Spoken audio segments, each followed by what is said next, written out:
নমস্কার বন্ধুরা, অপালার রান্নাঘরে আপনাদের সকলকে স্বাগত জানাই। আশা করি আপনারা সবাই ভালো আছেন। আমার আজকের রেসিপি হলো কচু শাক। কচু শাক অনেকভাবেই বানানো যায়, ইলিশ মাছের মাথা দিয়ে, নারকোল দিয়ে, কিন্তু আমি আজ আপনাদের যেটা দেখাবো সেটা সবচেয়ে সহজ আর সিম্পল উপায় বানানো। তাহলে চলুন রেসিপিটা দেখে নিই। আমি এখানে কচু শাক নিয়ে নিয়েছি। কচু শাকটা বাজার থেকে কাটিয়ে আনা হয়েছে। শাকটাকে ভালোভাবে ধুয়ে প্রেসার কুকারে 1/3 জল দিয়ে তারপর আমি শাকটা সেদ্ধ করার জন্য বসিয়ে দিয়েছি। সেদ্ধ করার সময় আমি 1/4 টিস্পুন নুন দিয়ে দিয়েছিলাম। কচু শাকে প্রথমে বেশি নুন দেওয়া যাবে না, কারণ অল্পতেই খুব বেশি নুন হয়ে যায়। প্রেসার কুকারের ঢাকনাটা এই অবস্থায় আমি এখন বন্ধ করতে পারবো না, তার কারণ কচু শাকটা দিয়ে পুরো ভরে রয়েছে। একটু পরে শাকটা একটুক্ষণ ফুটে কিছুটা জল বেরিয়ে গেলে শাকটা তখন অনেকটা নেমে যাবে। তখন আমি প্রেসার কুকারের ঢাকনাটা বন্ধ করে 2টো সিটি দিয়ে নেব, দিয়ে সেদ্ধ করে নেব। শাকটা সেদ্ধ হয়ে গিয়েছে। এটাকে এখন আমি ঢাকা দিয়ে মিনিট 10 জন্য জল ঝরার জন্য রেখে দিচ্ছি।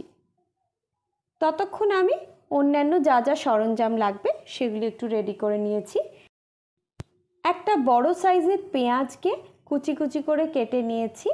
6-7টা কাঁচা লঙ্কা আর 14-15 কোয়া রসুন।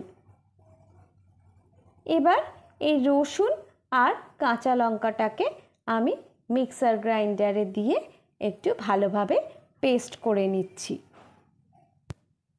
সামান্য একটু জল দিয়ে দিলাম।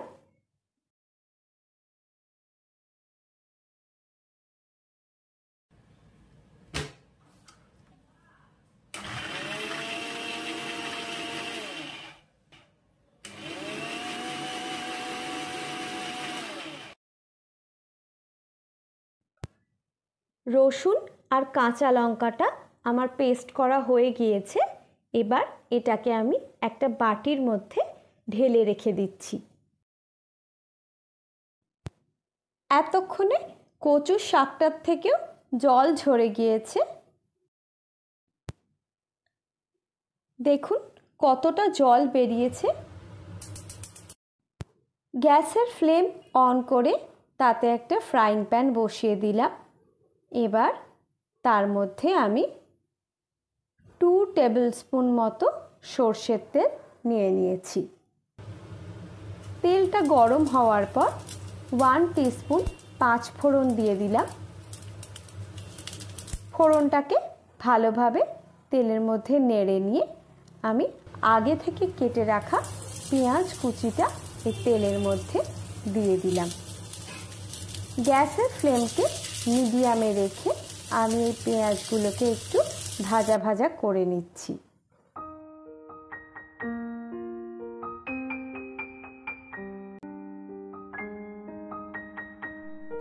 পেঁয়াজটায় হালকা গোল্ডেন ব্রাউন কালার এসে যাওয়ার পর আগে থেকে পেস্ট করে রাখা রসুন আর কাঁচা লঙ্কাটা এর মধ্যে আমি দিয়ে দিলাম।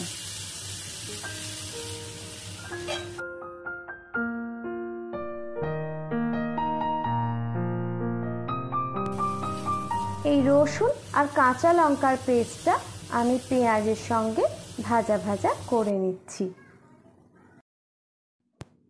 স্বাদ মতো নুন দিয়ে দিলাম, ওই 1/4 টিস্পুন মতো, কারণ আমি কচু শাকটা সেদ্ধ করার সময়ও 1/4 টিস্পুন নুন দিয়েছিলাম।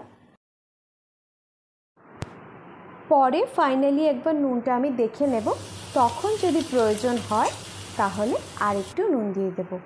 সামান্য একটু জল দিয়ে দিলাম আমি, নাহলে ফ্রাইং প্যানের মধ্যে একটু লেগে লেগে যাচ্ছিল। 1/4 টিস্পুন হলুদ গুঁড়ো দিয়ে দিলাম। হলুদটা খুব কমই দিতে হবে, কারণ কচু শাকটার রঙটা এমনিই একটু কালচে হয়। এবার আগে থেকে জল ঝরিয়ে রাখা কচুর শাকটা আমি ফ্রাইং প্যানের মধ্যে দিয়ে দিলাম। গ্যাসের ফ্লেমকে এই অবস্থায় মিডিয়াম টু হাইতে রেখে আমি কচুর শাকটাকে আস্তে আস্তে ভেজে নেব।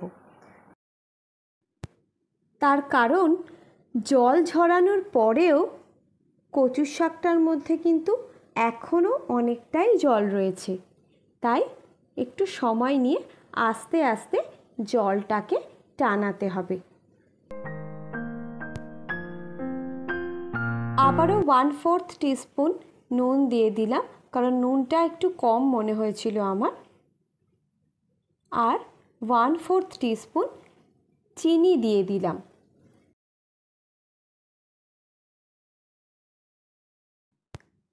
চিনিটাও কিন্তু অল্পই দিতে হবে, তার কারণ কচুর শাকটা নিজেই একটু মিষ্টি মিষ্টি হয়। গ্যাসের ফ্লেম এখন আমার মিডিয়ামে রয়েছে। ফাইনালি কিন্তু কচুর শাকের জলটা টেনে গিয়েছে আর রান্নাও আমার হয়ে গিয়েছে। এই প্রসঙ্গে বলে রাখি, আমার রান্না যদি আপনাদের ভালো লাগে তাহলে আমার ভিডিওটিতে একটি লাইক দিয়ে আমার চ্যানেলটিকে সাবস্ক্রাইব করার অনুরোধ রইল। আমি একেবারেই নতুন, তাই আপনাদের সকলের সহযোগিতা আমার একান্ত কাম্য। আজ তাহলে এই পর্যন্তই। সবাই ভালো থাকবেন, সুস্থ থাকবেন, আনন্দে থাকবেন। পরের দিন আবার একটা নতুন রেসিপি নিয়ে আমি চলে আসব আপনাদের কাছে। ততক্ষণের জন্য টাটা।